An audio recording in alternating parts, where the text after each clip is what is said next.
I'm back. So originally I was going to be finally filming the top 13 worst songs of 1995 to complete the musical year, but then I forgot something that's pretty important. I forgot to give my impressions of Fantastic Beasts and Where to Find Them. Oops. Okay, technically speaking, my school was showing this movie after it was sort of out of the theaters, but because there's no copies of this movie being sold yet, so to speak, I think it's still appropriate timing for me to make this video. So I'm just gonna get down to it.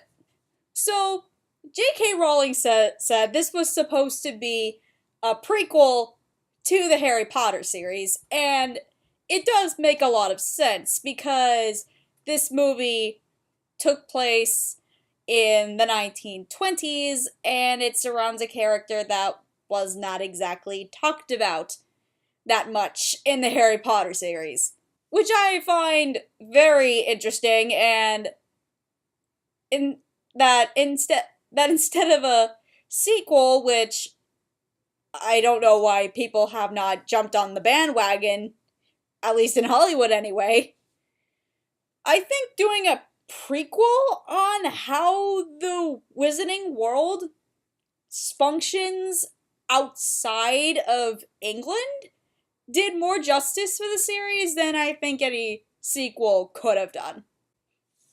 So much so that I believe that even if someone in this current generation had not seen the Harry Potter movies yet, I think if they watched Fantastic Beasts and Where to Find Them, I think they would enjoy it just as fine as they would the Harry Potter series without some of the foundation knowledge. I think some of that foundation knowledge might be helpful because there's some terminology that was used in this film that we first heard from the original Harry Potter series. But as far as explaining that's concerned, they reiterated some things because there is a character amongst all these magical people that is a Muggle character, so of course he's the one who's learning about all this stuff now, so I guess it could still work as a standalone film. But regardless of that, just on its foundations, I think just by itself it works masterfully. Eddie Redmayne can't do no wrong. I swear to God, he cannot do any wrong.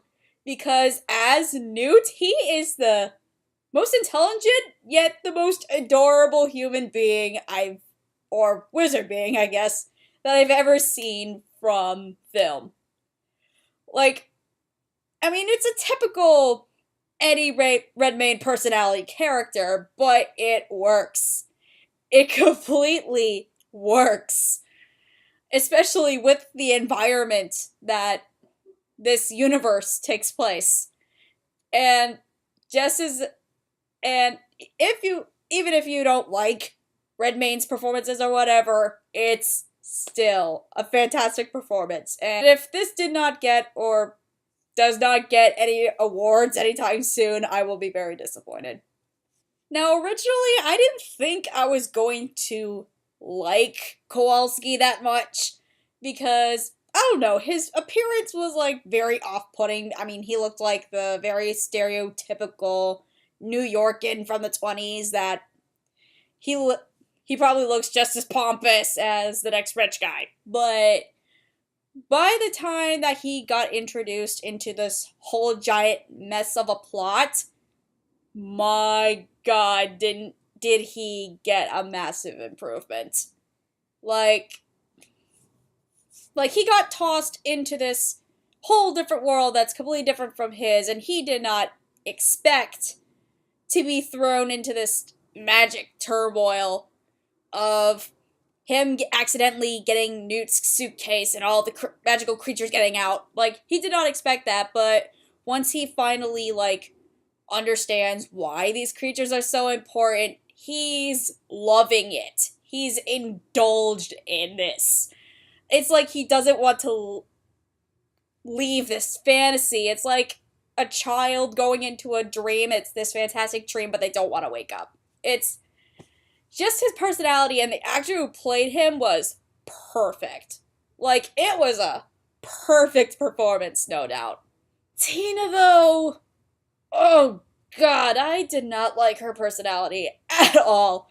I did not like this woman the moment I saw her on screen. I knew she was gonna be the type who wants attention because she wants success, and she did not care at first if anyone else suffered, especially with Newt's case, even though what he's doing is for the greater good. I mean, she gets better as the movie goes along, but her performance was fine, but the character was just very off-putting. And then I don't think it's the actress's fault, because she was given the character that she's given. And the director told her, just do this, say that, that's the end of it. But maybe she'll be better in the sequel movie, which I'll talk about later. But I just did not like her at all. Her sister, Queenie, however, my fave character in this entire movie. Like, when the movie first introduced her, she comes out as this, like, the stereotypical 1920s bimbo type, you know, the short blonde hair and everything. But in actuality, she's one of the smartest characters in the most intelligent planners in this entire film. Like, she can literally come up with any plan that the other characters need, like that. And she's also the type of wizard that I'm forgetting, like, what the type of wizard this is right now, but trust me, I know my Harry Potter stuff. She's the type of wizard that can sense people's emotions and thoughts.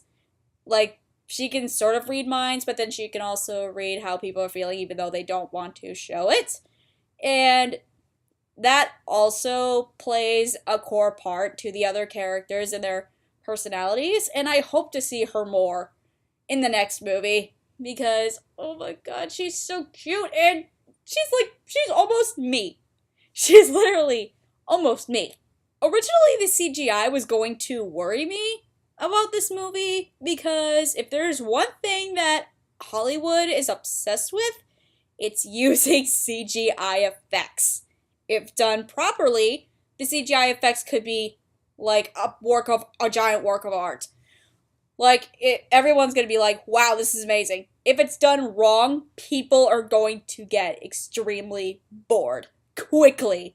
They're gonna be like, oh god, it's just another CGI trick. I do not want to see this, and they would just leave the theater. Considering that this was a Harry Potter universe world, I knew they were going to use CGI effects because there are a lot of things that the movie cannot do without them. But I was gonna fear that they were gonna use the CGI and that was gonna be, like, more of the focus instead of the actual story going on. That is not the case. They actually used the CGI, and they did the trick, but played along with the plot. And the part that really shines about the CGI effects, and that's not just the setting or like any magical stuff, it's the magical creatures themselves. The designs of these creatures actually look real. Like, whatever comes out of Newt's suitcase or whatever's in Newt's suitcase or whatever, like, you'd think it's actually there. And I actually saw some behind the scenes gifs where Eddie Redmayne is handling with these props, or these, like, light props, where they're gonna use the CGI to turn them into the creatures, and techniques like that, instead of just like, oh, I'm pretending to be holding something and poof, there it is. that's more real to me than it basically like making a whole world up out of CGI and just inserting a person on a green screen. Like like the people who made this movie must have worked extremely hard to make these creatures come to life because, you know, the title Fantastic Beasts, that's the whole point of this movie. So they have to put the money where it matters most, and this movie did that.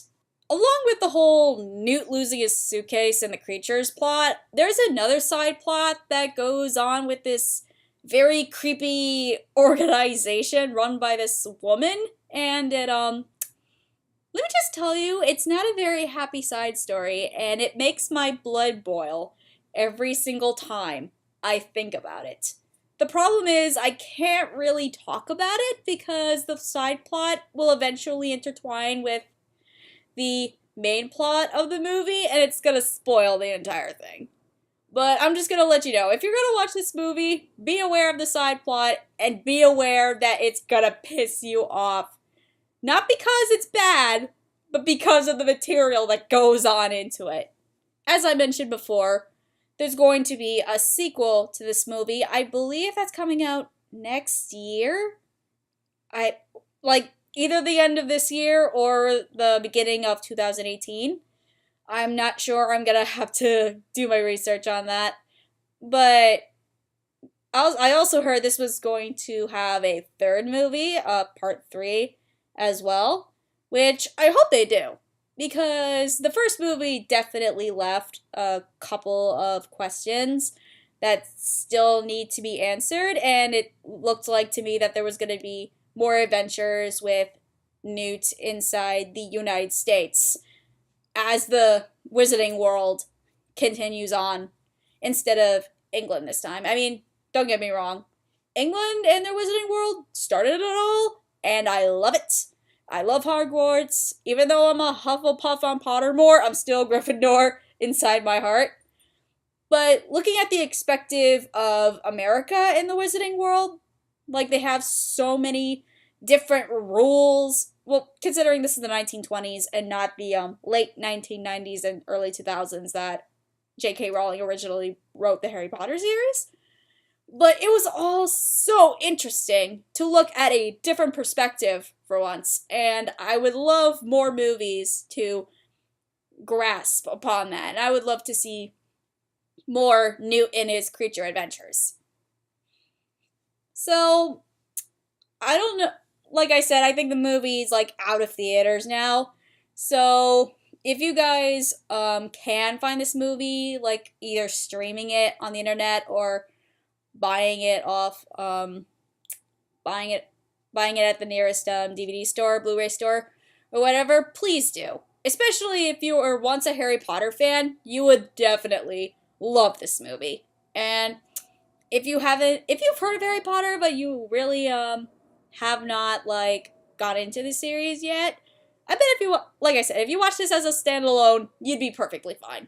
So that's my impressions video, and that's my video for today. If you liked that, make sure you click on the like button, give it some love, and also give the subscribe button some love as well if you're interested into seeing more content after you've watched everything I have so far, or not, in case you're not interested in some videos or whatever. I have a lot more videos to make, so all's good. Oh, and don't forget to put your comments below if you have seen Fantastic Beasts and where to find them. Did you like the movie? Did you not like the movie? I want to know. I want to know so we can have a discussion. And that shall be it. I'm Cher, and it's been real. Bye-bye.